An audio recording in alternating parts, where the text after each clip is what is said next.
Look, I could sit here and try and convince you one way or another about this game, but I think most people are pretty set one way or the other how they feel about it. Avs lose to the Minnesota Wild 3-2 in overtime. Alex Newhook! Oh boy. Whoa!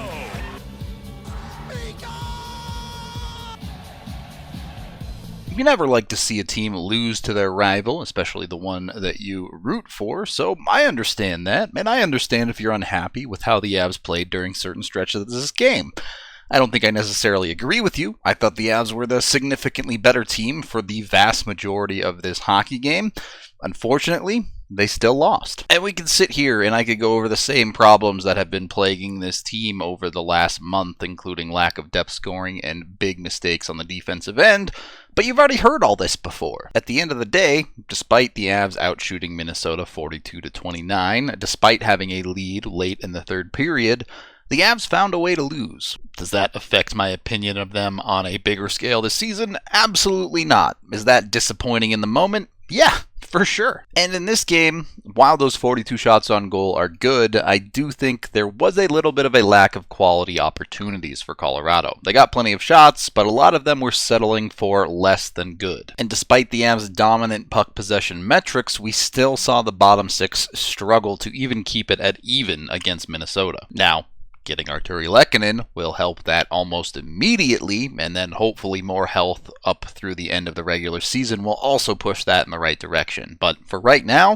it needs to be better. And I don't really have a huge problem with the lack of finish from the top two lines in this game. They did eventually get the 2 goals the Avs scored, and it's a game that they scored enough where they probably deserved to win. Honestly, the Avs' biggest problem tonight may have been simply taking penalties, and you can go 50-50 here. I definitely think they were questionable penalties at best called by the refs, but nonetheless, they called them, and certainly the last penalty of the game, at that point, you know the refs are all over the place. You don't know what's getting called. You have to be careful, and EJ just wasn't. Despite the Avs being the better team, certainly through the first 2 periods, it's Minnesota that gets on the board first because of one of those EJ penalties. As Minnesota holds this puck at the blue line, you'll notice Taves has his glove knocked off. I don't have a problem with how it happened, but I do think it's definitely hindering his ability to play defense effectively. So as they come in behind the net, Taves gets caught a little bit behind the play and doesn't feel confident in his stick work to really make things work.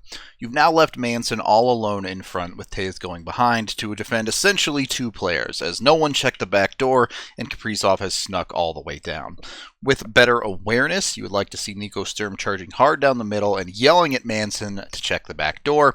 None of this happens, so as they come in behind the net, Manson realizes too late he needs to cross over. Sturm did come down, but there clearly either is no conversation or Manson ignored what Sturm had to say, and covering Kaprizov, the one guy who's pretty good on Minnesota, doesn't happen. When that happens, the puck ends up in the back of your net.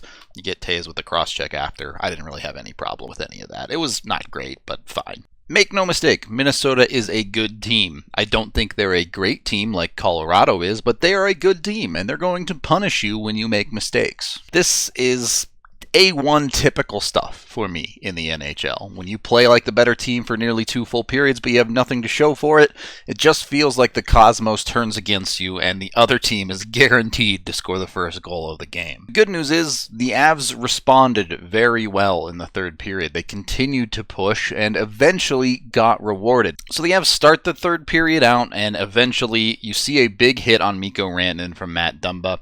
Not going to get into the litigation of it. I've already talked about the Department of Player Safety too much this year. It's just not worth it. However, we do see Nathan Mackinnon come in and fight Matt Dumba. And while I understand where Mackinnon is coming from and where everyone that likes this move is coming from, I get it. You love the passion. You love to see teammates stand up for each other.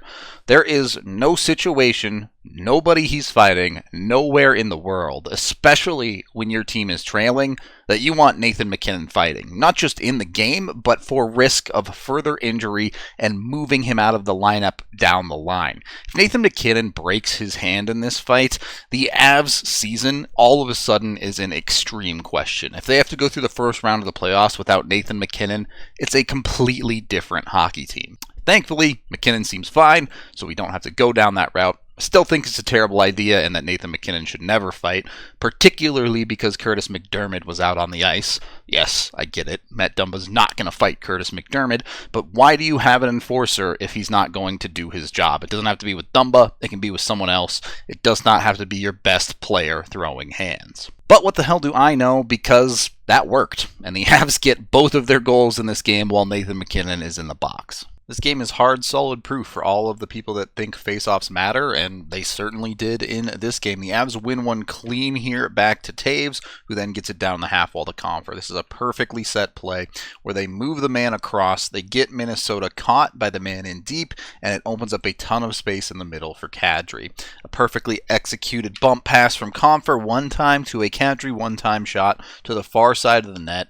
You just can't make a play any better than that, and the Avs did it to a T.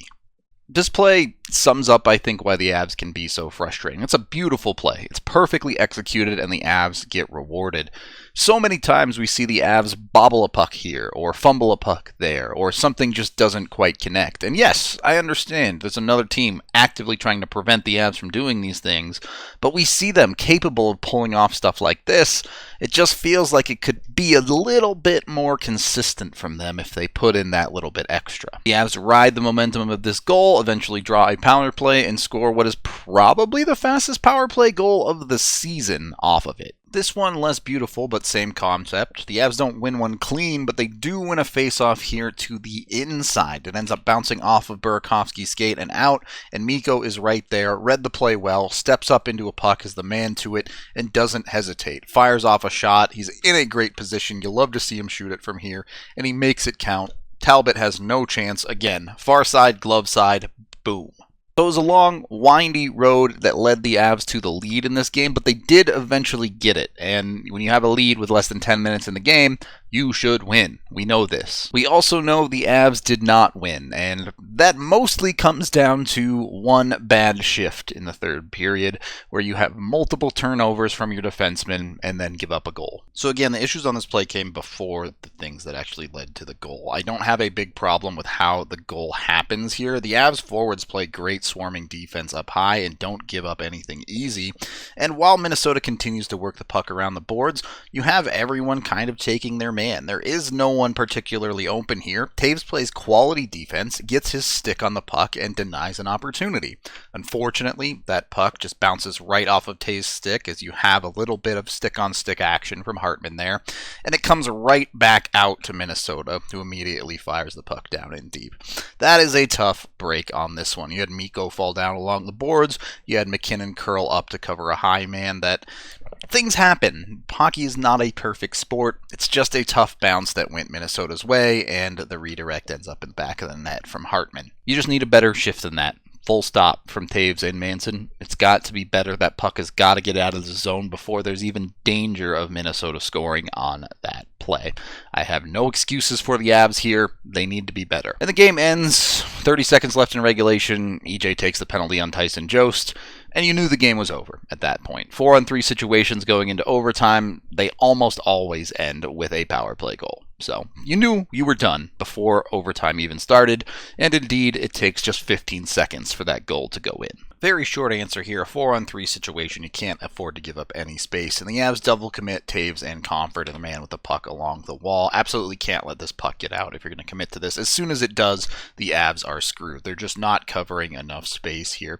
Johnson has to manage two players on his side of the ice. The Avs just aren't even covering Zuccarello as the high man when he gets this puck dropped, and Johnson overcommits a little bit to the middle, leaving Fiala wide open. Maybe he doesn't. He has to respect the man coming down the middle and Zuccarello, because Comfer is essentially just out of this play. It's a 4-on-3. The situation never happens and it never gets practiced. Not going to nitpick it any more than that. The puck ends up in the back of the net off of a one-timer from Fiala.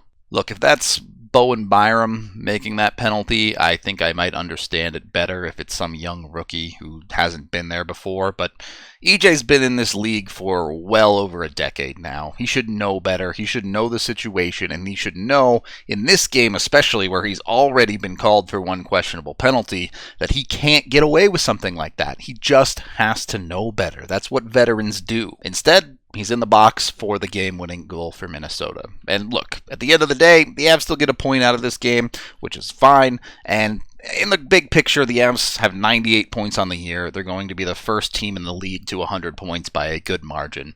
Everything's chill. It still doesn't feel good to lose a game that way. That is the end of this game video review. Thank you for watching. Head on over to thednvr.com for all of our coverage. I am Rudo, and I have nothing this time.